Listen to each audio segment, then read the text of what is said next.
Dear students, मैं दास sir आप सभी का आपके अपने channel maths by Das sir पर स्वागत करता हूं। आज का जो टॉपिक है everything about CLAT, that means आज हम लोग समझने जा रहे हैं कॉमन लॉ एप्टीट्यूड टेस्ट के बारे में कि क्लैट एग्जाम क्या है, कब से इसका शुरुआत हुआ और बहुत कुछ इसके बारे में। दैट मीन्स इसमें कौन कौन सा पार्टिसिपेटिंग कॉलेज है हम लोग इसके बारे में जानेंगे। एग्जामिनेशन पैटर्न क्या है इस एग्जाम का, नंबर ऑफ सीट्स कितना है इस एग्जाम में, इसके अलावा सेक्शनल डिटेल्स क्या है इसके बारे में हम लोग समझेंगे। एलिजिबिलिटी क्या है, कौन इस एग्जाम को दे सकता है इसको जानेंगे। साथ में 2021 में कट ऑफ क्या रहा है इस एग्जाम का, इसके बारे में भी हम लोग समझेंगे। दैट मीन्स आज के इस सेशन के बाद क्लैट से रिलेटेड आपका कंफ्यूजन कंप्लीटली सॉल्व हो जाएगा, जो भी आपको डाउट्स है वो क्लियर हो जाएगा। डियर स्टूडेंट्स, आइए समझते हैं क्लैट के बारे में। क्लैट एग्जाम जो है ना, ये 2007 से पहले नहीं था। डियर स्टूडेंट्स, 2007 से पहले जितना भी यूनिवर्सिटी था ना, नेशनल लॉ यूनिवर्सिटी, वो सब का सब अपना अपना एग्जाम कंडक्ट करवाता था, है ना, लॉ का।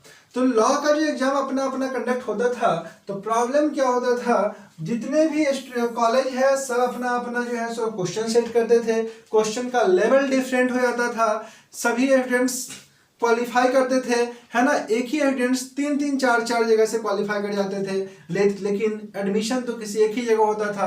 पहला प्रॉब्लम तो ये क्रिएट होता था, कई बार सीट वैकेंट रह जाता था, है ना। उसके अलावा जो सबसे बड़ा प्रॉब्लम आता था, स्टूडेंट लोग अलग अलग यूनिवर्सिटी का फॉर्म भरते थे, एक जगह से दूसरी जगह ट्रैवल करना पड़ता था। कई बार ऐसा भी होता था कि स्टूडेंट्स का जो एग्जामिनेशन डेट है वो क्लास कर जाता था। यानी कि अगर मान लीजिए किसी का फेवरेट यूनिवर्सिटी बैंगलोर है ना, किसी को दिल्ली से भी फॉर्म भरे हैं, तो दो दो यूनिवर्सिटी का एक ही डेट पे एग्जाम पड़ जाता था और एग्जाम नहीं दे पाते थे। इस टाइप से बहुत ज़्यादा स्टूडेंट लोगों को प्रॉब्लम हो रहा था। इसी को लेकर के डियर स्टूडेंट्स एक लिटिगेशन फाइल किया गया, यानी कि public interest litigation PIL file किया गया। और PIL का जो रिजल्ट आया डियर स्टूडेंट्स, PIL का रिजल्ट ही क्लैट है, क्योंकि 11 मई 2008 को women research development, ministry of women research development department जो है ना, ये एक क्लैट लाया, है ना। क्लैट क्या है आपका, basically common law admission test is an all India common entrance examination. ये एक कॉमन एंट्रेंस एग्जामिनेशन है। दैट मीन्स जितने भी इंडिया में लॉ यूनिवर्सिटीज हैं, है ना, नेशनल लॉ यूनिवर्सिटीज हैं, सबका अब एक कॉमन एग्जाम होगा। समझ गए ना। और ये एग्जाम कब से स्टार्ट हुआ है, ये एग्जाम 11 मई 2008 से एग्जाम स्टार्ट हुआ है। पहली बार इसको कंडक्ट कौन कराया, तो NLSIU बैंगलोर इसको कंडक्ट कराया है। समझ गए। उसके बाद से इंडिया में जितना भी यूनिवर्सिटी है ना, नेशनल लॉ यूनिवर्सिटी, वो लोग बारी बारी से इस एग्जाम को कंडक्ट करते हैं और इसी तरह से ये एग्जाम चलते आ रहा है। डियर स्टूडेंट्स, आपको बता दें कि ये एग्जाम जो है ना, टोटल 22 नेशनल लॉ यूनिवर्सिटीज है, यही एग्जाम को कंडक्ट करते हैं, है ना। UG और PG कोर्स के लिए, under graduate and post graduate post के लिए, पोस्ट ग्रेजुएट ग्रेजुएशन के लिए। साथ में ये एग्जाम जो हो रहा है ना, candidates have to attempt the paper in offline mode. अभी ये जो एग्जाम हो रहा है ये ऑफलाइन मोड में एग्जाम हो रहा है, तो ऑफलाइन पेपर होता है। समझ गए। तो इस चीज को भी समझना है। अब हम लोग समझते हैं नेक्स्ट, इस एग्जाम्स में कौन कौन सा कॉलेज पार्टिसिपेट कर रहा है। CLAT participating college and location. Dear students, सबसे मोस्ट इंपॉर्टेंट रैंक 1 जो कॉलेज है वो है national law school of India university, NLSIU Bangalore. NLSIU Bangalore जो है सबसे टॉप यूनिवर्सिटी है ना। और उसके बाद नलसार यूनिवर्सिटी लॉ हैदराबाद, उसके बाद नेशनल लॉ यूनिवर्सिटी भोपाल, उसके बाद जो यूनिवर्सिटी है the West Bengal national university of judicial science Kolkata, fifth university है नेशनल लॉ यूनिवर्सिटी जोधपुर, उसके बाद Hidayatullah national law university Raipur, उसके बाद गांधीनगर, उसके बाद पंजाब। डियर स्टूडेंट्स, ये सब का सब यूनिवर्सिटी जो है आपका NLUs 22 NLU जो है उसके अंदर आता है। उसके बाद doctor Ram Manohar Lohia national law university Lucknow, Chanakya national law university Patna, national law university Kochi, national law university Orissa Cuttack, national law university study and research Ranchi, है ना, national law university Assam, Visakhapatnam, Tiruchirappalli, Mumbai, Nagpur, Aurangabad, उसके अलावा शिमला, जबलपुर और हरियाणा। डियर फ्रेंड्स, ये 22 यूनिवर्सिटी है जिससे आप क्लैट एग्जाम के थ्रू एडमिशन ले सकते हैं। दैट मीन्स क्लैट एग्जाम को क्वालिफाई कीजिए और आपके रैंक के अकॉर्डिंग इस यूनिवर्सिटी में आपको एडमिशन मिलेगा। आइए अब समझते हैं हम लोग इस एग्जाम का एग्जामिनेशन पैटर्न क्या है, क्लैट एग्जाम का एग्जामिनेशन पैटर्न क्या है। डियर फ्रेंड्स, क्लैट एग्जाम में टोटल क्वेश्चन जो आता है ना वो 150 आता है। टोटल क्वेश्चन जो आता है वो क्या आता है, 150 आता है। ड्यूरेशन जो रहेगा वो 120 मिनट रहेगा। 120 मिनट मतलब 2 आवर। 2 आवर्स में आपको 150 क्वेश्चन सॉल्व करना पड़ेगा। साथ ही इसमें नेगेटिव मार्किंग होता है। यस, नेगेटिव मार्किंग 1/4 होता है। नेगेटिव मार्किंग कितना होता है, 1/4, यानी कि 0.25 मार्क्स आपका डिडक्ट हो जाएगा। समझ गए। क्लैट एग्जाम का जो एग्जामिनेशन पैटर्न है वो यही है। किस टाइप का क्वेश्चन आता है इस सब पर भी एक अलग सेशन में डिस्कशन होगा, है ना। एग्जामिनेशन पैटर्न क्या है, 2018 में कहाँ से क्वेश्चन पूछा है, 19 में कहाँ से क्वेश्चन पूछा है, 20 में कहाँ से क्वेश्चन पूछा है, 21 में कहाँ से क्वेश्चन पूछा है, सब पे एक अलग सेशन लेकर के आएंगे और आपको समझाने का प्रयास करेंगे। डियर फ्रेंड्स, आगे समझते हैं एग्जामिनेशन पैटर्न के बाद कि इस एग्जाम में सेक्शनल डिटेल्स क्या है। सेक्शनल डिटेल्स क्या है, इसमें सबसे पहले समझिएगा, नो सेक्शनल कट ऑफ, कोई सेक्शनल कट ऑफ नहीं है। डियर फ्रेंड्स, इस एग्जाम में कहां से क्वेश्चन आ रहा है ध्यान दीजिएगा। इंग्लिश से क्वेश्चन पूछा जाता है 28 से 32 मार्क्स का। Current affairs including general knowledge से 35 to 39 क्वेश्चन रहता है। लीगल एप्टीट्यूड से क्वेश्चन रहता है 35 to 39 मार्क्स का। लीगल रीजनिंग से 28 to 30 क्वेश्चन रहता है। क्वांटिटेटिव टेक्निक्स से 13 से 17 क्वेश्चन रहता है। डियर फ्रेंड्स, टोटल 5 सेक्शन से 150 क्वेश्चन पूछा जाता है क्लैट एग्जाम में। और सबसे इंपॉर्टेंट बात जो समझने वाला है वो ये है कि इस एग्जाम में कोई भी सेक्शनल कटअप नहीं रहता। डियर फ्रेंड, जैसे आप बैंक पीओ का एग्जाम ले लीजिए। बैंक पीओ का एग्जाम में आप क्या देखते हैं कि उसमें मैथ्स पूछता है, रीजनिंग पूछता है और इंग्लिश पूछता है। बट आप देखिएगा कि there is a sectional cut off. That means मान लीजिए बैंक पीओ एग्जाम का जो क्वेश्चन रहता है 100 क्वेश्चन स्टेज 1 में पूछा जाता है, प्रिलिमिनरी एग्जाम में पूछा जाता है, पीटी में। दैट मीन्स 35 मैथ, 35 रीजनिंग और 30 इंग्लिश। तो 35 अगर मैथ्स है तो आपको सेक्शनल जो भी कटअप रहेगा उसका 15, 20, 25 उसको क्वालिफाई आपको करना कंपलसरी है। अगर मान लीजिए आप मैथ, फिजिक्स, मैथ, इंग्लिश और रीजनिंग मिला करके मैथ्स में आप सेक्शनल कटअप क्वालिफाई नहीं कर पाए और यहाँ पर क्वालिफाई कर गए, रेस्ट ओवरऑल क्वालिफाई कर गए, तो भी आप फेल हैं। But in CLAT exam there is no sectional cut off. आपको जो सेक्शन इजी लग रहा है, जिसमें आप अच्छे हैं, वहां से आप स्कोर कीजिए और स्कोर करके आप क्वालिफाई कीजिए। डियर फ्रेंड्स, सबसे इंपॉर्टेंट थिंग यही है। अब हम लोग समझते हैं कि कहां से 20 और 21 में क्वेश्चन पूछा है और कितना क्वेश्चन पूछा है। डियर फ्रेंड्स, सब कुछ समझना पड़ेगा बारीकी से, क्योंकि जिस एग्जाम का आप प्रिपरेशन कर रहे हैं उसके बारे में आपको इन्स एंड आउट एवरीथिंग नॉलेज होना चाहिए।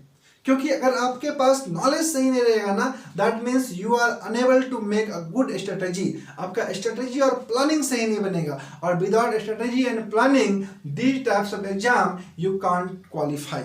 आप क्वालिफाई कर ही नहीं सकते हो, क्योंकि सब का सब गेम है प्लानिंग पे। अपना वीक पॉइंट को स्ट्रांग करना पड़ेगा और स्ट्रांग पॉइंट पे और मेहनत करना पड़ेगा ताकि मैक्सिमम स्कोर कर पाए। डियर फ्रेंड्स, आगे समझिए आगे क्या कहानी है। तो अब देखिए, CLAT question asked in CLAT 2020। CLAT 2020 में कहां से क्वेश्चन पूछा है, and question asked in CLAT 2021 कितना क्वेश्चन पूछा है, इसको भी समझिए। डियर फ्रेंड, अगर हम लोग इंग्लिश लैंग्वेज का बात करें तो इंग्लिश लैंग्वेज में 30 क्वेश्चन पूछा है क्लैट 2020 में, और 30 क्वेश्चन पूछा है 2021 में। दोनों में 30 क्वेश्चन पूछा है। करंट अफेयर्स और जीके का अगर बात करेंगे डियर फ्रेंड्स तो 36 क्वेश्चन इधर पूछा है 20 में और 35 क्वेश्चन पूछा है 21 में। वहीं पर लॉजिकल रीजनिंग का बात करेंगे अगर आप तो 30 क्वेश्चन 20 में पूछा है और 30 क्वेश्चन 21 में पूछा है। 30 क्वेश्चन पूछा है। डियर फ्रेंड्स अगर लीगल रीजनिंग का बात करेंगे लीगल एप्टीट्यूड तो 39 क्वेश्चन 2020 में पूछा है और 40 क्वेश्चन पूछा है 2021 में। वहीं क्वांटिटी एप्टीट्यूड यानी कि मैथ्स का अगर बात कीजिएगा डियर फ्रेंड्स 15 क्वेश्चन पूछा है। अब आपको ये समझना पड़ेगा कि कौन सा सेक्शन आपके लिए बेहतरीन है, कहां से आप मैक्सिमम स्कोर कर सकते हैं।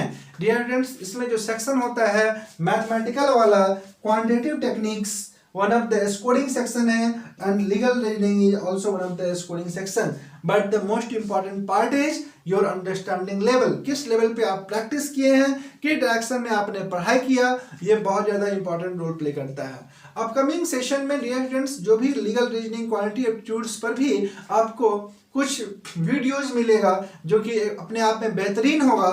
आप समझ पाइएगा कि कैसे लॉजिकल रीजनिंग को विद इन टाइम बनाना चाहिए एंड कैसे क्वांटिटी एप्टीट्यूड के क्वेश्चन को मैथ्स के क्वेश्चन को लॉजिकली बनाना चाहिए। Friends there are two types of solution. एक तो सॉल्यूशन है वो जो आपके किताब में दिया हुआ है जिसको आप पीछे देख करके बनाते हैं and the another solution is that is called magical solution, tricky solution कि आप कैसे विजुअलाइज करके सॉल्यूशन निकालते हैं। That is the most important part और आपको बेसिकली इसी पर मेहनत करना है क्योंकि जब तक आप विजुअलाइज करना नहीं सीखिएगा ना, लॉजिकली क्वेश्चन को नहीं बनाना सीखिएगा, तब तक क्वेश्चन सही डायरेक्शन में सही तरीके से टाइम मैनेजमेंट के साथ बनना मुश्किल होता है। डियर फ्रेंड्स कॉन्सेप्ट बेटर करना पड़ेगा, लॉजिकली चीजों को समझना पड़ेगा, ट्रिक्स एंड टेक्निक को यूज करना पड़ेगा। आप ट्रेडिशनल अप्रोच से नहीं बना सकते हैं क्योंकि जैसे आप बनाइएगा वैसे सब बनाएगा। जो किताब आपके पास है वही किताब लाखों स्टूडेंट्स के पास है। आप में कुछ बेहतर है तभी आप रैंक ले पाइएगा, आप में वो टैलेंट दिखना चाहिए। देयर फ्रेंड्स सो लगातार कॉन्सेप्चुअली लॉजिकली मेहनत कीजिए और इस चैनल पे अगर आप नए हैं तो इसे सब्सक्राइब भी जरूर कीजिए क्योंकि इस पर क्लास से रिलेटेड बहुत सारा सेशन अभी अपलोड होगा। लगातार क्लासेस लेंगे तो बहुत ज़्यादा बेनिफिशियल आपके लिए होगा। डियर फ्रेंड्स अब हम लोग समझते हैं क्लैट एग्जाम से रिलेटेड इसका एलिजिबिलिटी क्या है। दैट मीन्स कौन इस एग्जाम को दे सकता है, क्लैट एग्जाम में कौन अपीयर होगा, कौन दे सकता है। डियर फ्रेंड्स अगर हम लोग बात करें तो सीनियर सेकेंडरी है ना, इंटरमीडिएट +2 के जो भी एस्टूडेंट्स हैं या फिर जिनके पास इसका इक्विवेलेंट सर्टिफिकेट है, इंटरमीडिएट या +2 से इक्विवेलेंट सर्टिफिकेट जिसके पास भी है वो सब का सब एलिजिबल है इस एग्जाम को देने के लिए। ठीक है, but there is one condition that आपको 45% मार्क्स आना चाहिए, है ना। अगर आप जनरल कैटेगरी के हैं, है ना, कौन कौन सी कैटेगरी, अनरिजर्व्ड के हैं, ओबीसी के हैं, स्पेशली एबल्ड पर्सन है, सैप्स हैं, है ना, या फिर अदर कैटेगरी के हैं, तो आपको कम से कम 45% मार्क्स लाना ही होगा क्योंकि विदाउट 45% आप एलिजिबल नहीं हैं। Eligibility criteria number 1 and second one, अगर आप ST/SC कैंडिडेट हैं दैट मीन्स शेड्यूल्ड कास्ट या शेड्यूल्ड ट्राइब है, ST/SC हैं, डियर फ्रेंड्स आप लोगों को 40% मार्क्स लाना पड़ेगा, है ना। ST/SC लोगों के लिए 40% मार्क्स लाना जरूरी है 12th एग्जाम में और जो अनरिजर्व्ड हैं, OBC हैं या फिर अदर कैटेगरी के स्टूडेंट हैं उन लोगों को 45% स्कोर करना पड़ेगा इस एग्जाम में अगर आप बैठना चाहते हैं तो। ठीक है, अब ध्यान दीजिएगा the most important thing is there is no upper age limit. कोई एज लिमिट नहीं होता है इस एग्जाम के लिए for UG programme in CAT, UG programme in CLAT exam there is no upper age limit. कोई अपर एज लिमिट नहीं है डियर स्टूडेंट्स। जैसे मान लीजिए आप बहुत सारे अभी मान लीजिए 11th 12th का बच्चा लोग 10th के बाद सेना वगैरह का फॉर्म भरता है, there is upper age limit. 10th के बाद बहुत सारा ऐसा है ना जो अपर एज लिमिट उसमें लगा हुआ रहता है कि आप इतने साल के बाद एग्जाम नहीं दे सकते हैं, but in CLAT exam there is no upper age limit, this is the most important thing. So अगर आप रेगुलरली कंसिस्टेंटली है ना प्रैक्टिस करते हैं, मेहनत करते हैं, तो डेफिनेटली आपका सिलेक्शन होना पक्का है। और इस एग्जाम में सिर्फ और सिर्फ प्रैक्टिस और मेहनत से डियर फ्रेंड्स। अब हम लोग बात करते हैं CLAT examination cut off. CLAT exam का कट ऑफ क्या है डियर फ्रेंड्स? क्लैट एग्जाम का अगर हम लोग कट ऑफ बात करें तो आप ध्यान रखिएगा, after the counselling round are over, जब काउंसलिंग राउंड ओवर हो जाता है तो each NLUs releases CLAT cut off in form of opening and closing ranks. ठीक है, जितने भी एनएलयूज हैं वो अपना ओपनिंग एंड क्लोजिंग रैंक के फॉर्म में कट ऑफ निकालते हैं। और अब मान के चलिए जो टॉप यूनिवर्सिटीज है, दैट मीन्स अभी जो बैंगलोर है in the general category NLUs Bangalore, NLSIU Bangalore, ठीक है, finished round 1 with closing rank 80, यानी 1 से 80 के बीच में अगर आप हैं, 2021 का डेटा बता रहे हैं, तो आप बैंगलोर में हैं। Dear students, so most important है, अच्छा कॉलेज में जाना अपने आप में अचीवमेंट होता है और सभी कोई का इच्छा रहता है कि हमको बेस्ट कॉलेज मिले, जो क्योंकि बेस्ट कॉलेज में जाना बहुत बड़ा उपलब्धि होता है। Dear friends, the most important thing is, अगर आप एनएलयूज में जाना चाहते हैं और उसमें भी बैंगलोर जाना चाहते हैं तो क्या कट ऑफ रखना पड़ेगा, कितना स्कोर करना पड़ेगा 150 में। एक अनुमानित एक्सपेक्टेड कट ऑफ आपको बता रहे हैं, इस पे आप फोकस कीजिएगा और एक माइंड सेट करके चलिएगा कि हमको इसी के आसपास रहना है। अगर आप मॉक टेस्ट देते हैं, प्रैक्टिस करते हैं, उसमें अगर आप इसके आसपास हैं तो definitely you will achieve your goal. Dear friends, for general category the CLAT cut off often falls between 95 and 100। General category के लिए 95 से 100 के बीच में अक्सर कट ऑफ रहता है। और वहीं अगर बात करें ST SC के लिए, है ना, it is typically falls between 80 and 85। ST SC का कट ऑफ कहाँ रहता है? 80 और 85 के बीच में रहता है।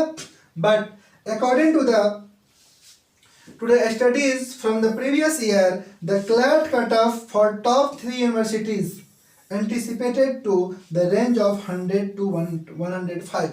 डियर फ्रेंड्स, अगर आप टॉप 3 यूनिवर्सिटी में जाना चाहते हैं तो आप मान के चलिए कि लगभग 100 से 105 के बीच में आपका रेंज होना चाहिए। अगर 100 से 105 के बीच में आपका रेंज है तो ज़्यादा से ज़्यादा पॉसिबिलिटी बनता है कि you will be a student of the top 3 universities under the NLUs।